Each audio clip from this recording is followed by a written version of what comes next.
Shalom, selamat pagi Bapak Ibu yang dikasihi oleh Tuhan.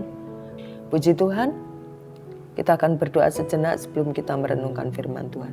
Bapa kami yang ada dalam kerajaan surga, yang kami kenal dalam nama Tuhan Yesus Kristus, syukur kami naikkan kepadamu Tuhan, di mana Engkau sudah menjaga dalam peristirahatan kami, dan pada pagi hari ini kami mau merenungkan firman-Mu. Terima kasih Tuhan, dalam nama Yesus, haleluya, amin. Puji Tuhan Bapak Ibu sekalian yang dikasihi oleh Tuhan.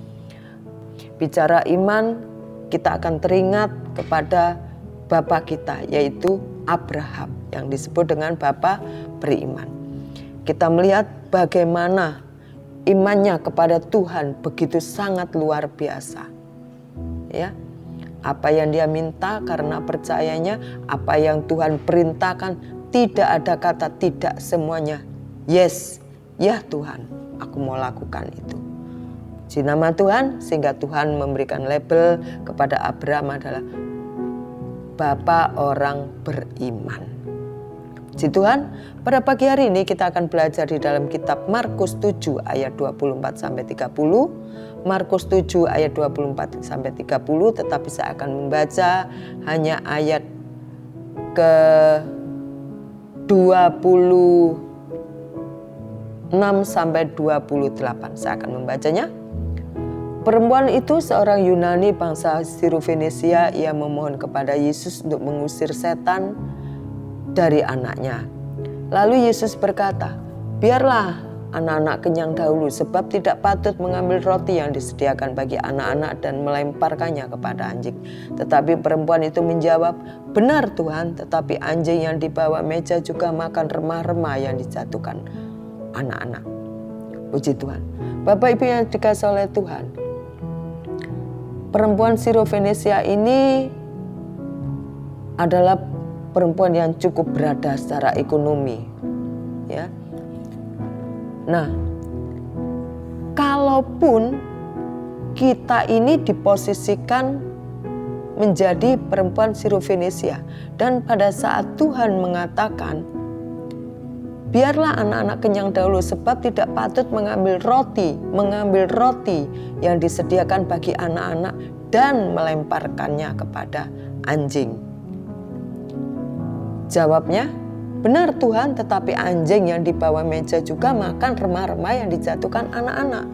Konotasinya seakan-akan kalau orang itu menangkap secara cepat, maka dia akan berpikir bahwa dia disejajarkan dengan binatang, yaitu anjing.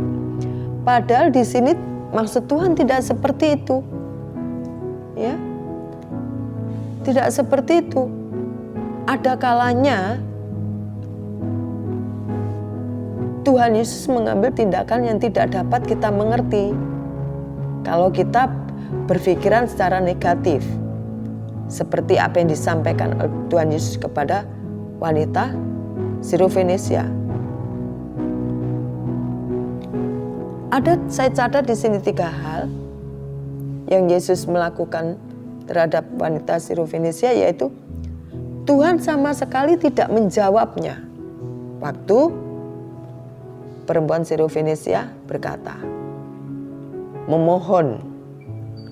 Lalu Tuhan Yesus juga berkata bahwa Tuhan datang untuk menolong orang Israel, bukan orang Yunani, karena wanita Sirofenisia itu adalah orang Yunani. Dan Tuhan berkata bahwa makanan anak-anak tidak patut diberikan kepada anjing. Oleh karena itu, pada pagi hari ini kita mau menelaah atau memahami bahwa jangan sampai kita punya pemahaman apa yang disampaikan oleh Tuhan Yesus ini salah kaprah. Ya, seakan-akan wanita ini disejajarkan oleh seperti anjing. Tetapi kalau kita baca, justru wanita itu sendirilah yang merendahkan dirinya di hadapan Tuhan, mengenyampingkan egonya. Puji nama Tuhan. Bapak Ibu yang dikasihi oleh Tuhan, perempuan ini mendekat dan menyembah Tuhan Yesus. kita percaya 100% Tuhan Yesus pasti tahu bahwa wanita itu tidak akan pergi. Tuhan Yesus hanya menguji iman wanita. Bapak Ibu yang dikasihi oleh Tuhan, setelah imannya teruji dan wanita itu tetap meminta Yesus untuk menolong anaknya, maka Tuhan Yesus baru berkata, "Hai ibu, besar imanmu, maka jadilah kepadamu seperti yang kau kehendaki." Dan seketika itu juga anaknya menjadi sembuh. Bapak Ibu yang dikasihi oleh Tuhan, ketika Tuhan bertindak di luar nalar kita, percaya saja bahwa itu adalah kesempatan kita untuk menerima didikan yang menguji iman kita. Tuhan ingin memurnikan iman kita sampai mencapai titik di mana kita tetap memohon dan berserah di batas akhir. Dan pada saat itulah Tuhan akan berkata, "Jadilah kepadamu seperti yang kau hendaki." Puji Tuhan. Jikalau kalimat ini yang keluar dari Tuhan Yesus diberikan, diperuntukkan untuk saya dan Bapak Ibu sekalian. Puji Tuhan.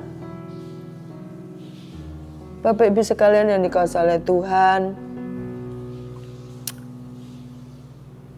ada kalanya kita berdoa, berharap yang terbaik, tetapi yang kita dapat hal yang sebaliknya. Memang itulah yang diizinkan Tuhan. Tuhan membuat seakan-akan dirinya tidak dapat untuk sementara waktu untuk dimengerti. Tuhan punya maksud dari kesemuanya itu agar kita terdidik dalam iman seperti wanita Sirofenisia itu. Tetap berupaya, berdoa semaksimal mungkin. Itulah sebabnya Bapak Ibu yang dikasihi oleh Tuhan, kita harus bersabar dalam kesesakan. Sampai pada saatnya Tuhan Yesus berkata, "Besar imanmu."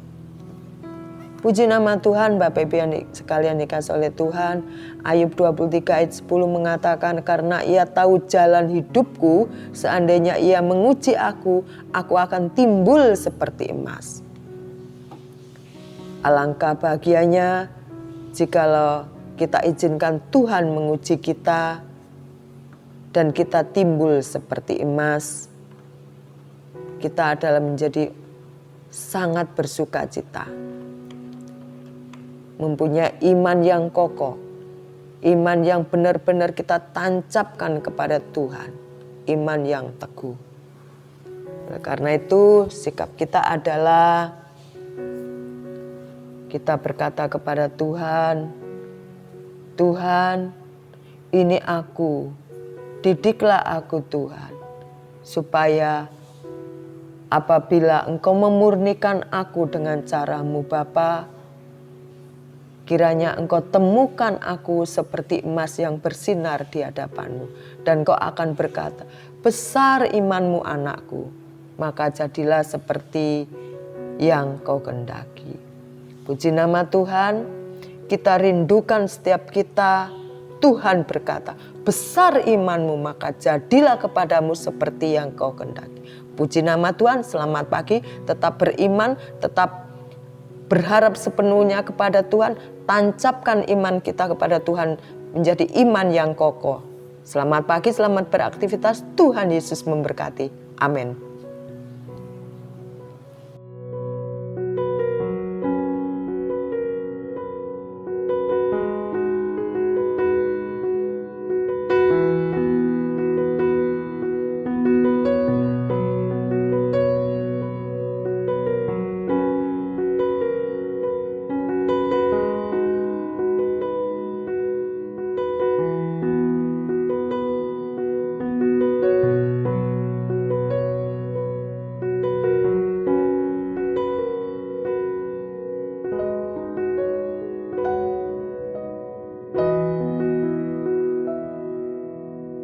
Tuhan.